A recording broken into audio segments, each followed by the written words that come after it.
Il est l'une des étoiles montantes de la scène humoristique francophone. Le Rwandais Hervé Kimani n'a laissé personne indifférent lors du dernier Marrakech du Rire. On en avait parlé dans la chronique culture de 64 minutes. Sketch notamment sur les Maghrébins et l'Afrique. Bonsoir Hervé Kimani, soyez le bienvenu sur TV5 Monde. Merci. On va d'ailleurs regarder un extrait de votre spectacle intitulé Bout à bout. C'était donc récemment au Marrakech du Rire au Maroc. Le Maghreb, c'est en Afrique.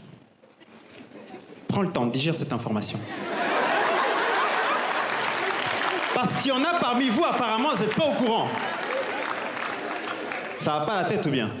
J'ai un pote, c'est un Tunisien, il m'a dit « Hervé, tu dois comprendre, nous les Maghrébins, on n'est pas des Africains, on est des Méditerranéens. Ta gueule. Ta gueule. Oui, t'es Méditerranéen, mais en Afrique. Ok? T'es pas sur la côte d'Azur, t'es à Agadir. Très belle ville, Agadir, mais très belle ville d'Afrique. Voilà, comment est l'idée de ce texte, au fond? Qu'est-ce que vous interrogez? C'est... je ne sais même pas par où commencer. Ça remonte à très loin. Donc déjà, il y a une anecdote derrière. On était au Caire avec un ami. En Égypte? En Égypte, on tournait une autre pièce qui s'appellerait Dioplé. Et il voulait aller nager. Ouais. Et on lui a fait bien comprendre qu'il y avait des heures pour les Noirs et pour les autres. Donc ça a commencé là. Égypte, pays africain. Pays africain qui pensent qu'ils ne le sont pas. Et puis il y a eu d'autres histoires autour, mais il y a eu surtout ce qui m'a marqué, c'était l'élection de Khadija Benamou, Miss Algérie 2019, qui a reçu des menaces de mort parce qu'elle a le teint un peu foncé. On en avait parlé. Et je me dis, là, il y a un sérieux souci. Quand on arrive au point où, même en Afrique, on commence à se tester sur la couleur de la peau pour savoir... Donc, la blancheur étant le critère de beauté, parce que c'est ça aussi les séquelles de la colonisation. L'histoire écrit le vainqueur, mais il écrit aussi les critères de beauté. Je me dis, là on a un souci.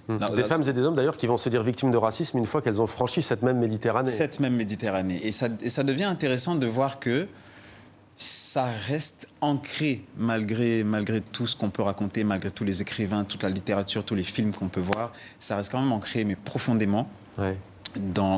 Et c'est dangereux pour les enfants qu'on est en train d'éduquer de leur dire que la peau noire est synonyme de laideur ou de méchanceté ou de mauvais comportement. Donc, je me disais qu'il était peut-être temps qu'on en parle. Et par l'humour, c'est plus facile? C'était un pari risqué, j'avoue. Parce qu'aller dire ça à des Maghrébins au Maghreb... J'avoue que j'ai... Agadir, vous l'avez improvisé ou c'est dans le texte? Non, parce que votre ami est tunisien. Agadir est au Maroc, alors on se demandait... Mon ami est tunisien, mais je ne pouvais pas donner... Enfin, j'avais pas envie de donner une... En fait, dans la pièce, c'est écrit... c'est Mesrata, c'est Mesraya. C'est écrit Mesraya. Mais j'ai eu peur qu'au Maroc, ils ne reconnaissent pas certains la ville. Vous avez voulu le faire. Et si je le joue à Tunisie, alors les réactions. Tous les non-maghrébins de la salle ont explosé de rire, bien sûr. Les Marocains, ça leur a pris un temps parce que je pense qu'ils n'étaient pas prêts. Mais après, quand on commence, bien sûr, dans l'humour, on tape un peu sur tout le monde. Vous aimez justement interroger les différences culturelles, vous jonglez avec les invraisemblances que suscitent ces appartenances, entre guillemets, identitaires. Quels sont les autres thèmes que vous aimez aborder pour celles et ceux qui ne vous connaissent pas encore? La religion. J'adore taper sur la religion. Ça les rend fous. Les religieux, ça les rend fous. Mais j'adore ça. Parce que pour moi, c'est un concept, la religion. C'est pas... Il n'y a rien de naturel dans la religion. C'est une institution de contrôle, c'est une institution très politique, très financière. Je dirais, la Banque du Vatican est la banque la plus riche du monde, donc c'est fait pour ça. C'est fait pour contrôler la mentalité. Et en fait, c'est une bande de personnes qui sont quelque part et qui te disent comment est-ce que tu dois croire en Dieu, comment tu dois manger, comment tu dois t'habiller, comment tu dois prier, alors que cette relation, elle est normalement entre toi et ton Dieu. Donc je ne comprends pas comment il y a des institutions derrière qui te disent exactement comment il faut vivre et pourquoi ils parlent à eux directement et pas à moi, ce Dieu-là. Donc je comprends pas. On entend souvent à propos de l'humour qu'on ne peut plus rien dire, qu'on ne peut plus tout dire en tout cas, qu'on ne peut plus rire de tout. On cite souvent Desproges, on cite souvent Coluche pour ne parler que du monde francophone. Vous, est-ce que vous fixez des limites? Est-ce qu'il y a des règles? Est-ce qu'il y a des tabous? Oui, quand on commence à taper sur les gens, rien que pour taper sur les gens, je ne suis pas d'accord. Pour moi, ça doit être... Il doit avoir un but bienveillant derrière. Il doit avoir un but qui construit, pas qui démolit pour démolir. Moi ce n'est même pas ça qui me dérange le plus dans l'humour maintenant. C'est qu'on est en train de... Dans certains cas, on est en train de conforter des clichés. L'Africain est, l'Européen est, et ainsi de suite. Mais on ne questionne, on se dit pas, ça peut être mieux, ou alors on veut juste taper dessus, mais pas... Ça devient méchant à un moment. On n'est pas dans l'humour, mais il y a une récemment qui nous concerne tous, mais pas spécialement vous parce que vous êtes rwandais. Vous vous souvenez, après les attentats de Bruxelles en Belgique, Charlie Hebdo avait titré Papa Outé avec des os qui étaient éparpillés à la une de Charlie Hebdo. Comment vous, l'humoriste, vous aviez réagi? Ça c'est du tapage gratuit. C'est vraiment taper gratuitement. C'est vraiment... En fait, il y a une limite que les gens franchissent très facilement quand ils ont le droit de le faire. C'est jusqu'où est-ce que tu peux aller dans ta liberté d'expression? Là, en l'occurrence, Stromae est d'origine rwandaise, on le sait. Il est question du génocide, d'un attentat. Vous trouvez que le mélange des genres est... C'est OK. Je ne pense pas que quelqu'un à Charlie Hebdo ait déjà visité le Rwanda. J'ai des doutes.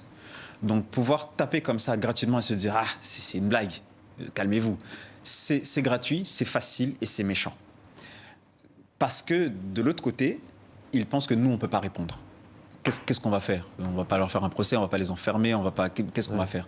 Mais du coup, à se sentir de cette liberté-là, de se dire, avec ma liberté d'expression, je peux piétiner sur les sentiments ou la dignité de quelqu'un d'autre, là, je suis plus d'accord. Alors, vous avez participé, il y a encore quelques jours, à Rouen, à un festival de théâtre de rue sur la mémoire des génocides au XXe siècle. J'ai bien dit des génocides. Oui. Comment ça s'est passé? Ça s'appelle Vivacité.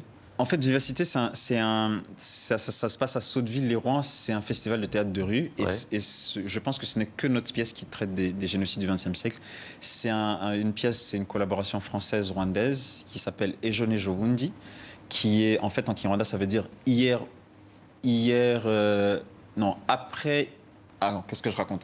Avant-hier, hier, demain et après-demain, parce qu'on a le même mot pour hier et demain en Kinyarwanda. C'est très... c'est tendu. Donc ça parle de, pas des génocides en soi, mais comment est-ce qu'on s'en remémore? Comment est-ce qu'on les commémore? Comment est-ce qu'on passe l'information sans passer le ressentiment, sans passer la haine, sans passer... Et c'est une pièce magnifique que j'adore et ça fait... Je crois que c'est la 7e ou la 8e fois qu'on la joue en France. On a fait Aurillac, on a fait Bordeaux, Ramonville, Uzès. C'est une compagnie d'Uzès d'ailleurs. Et je pense qu'on devrait faire le Rwanda très bientôt. Merci beaucoup Hervé Kimani, le Rwanda, les Rwandaises et les Rwandais qui auront le plaisir de vous voir sans doute d'ici la fin de l'année. Merci d'être venu sur notre plateau. Merci à vous de m'accueillir.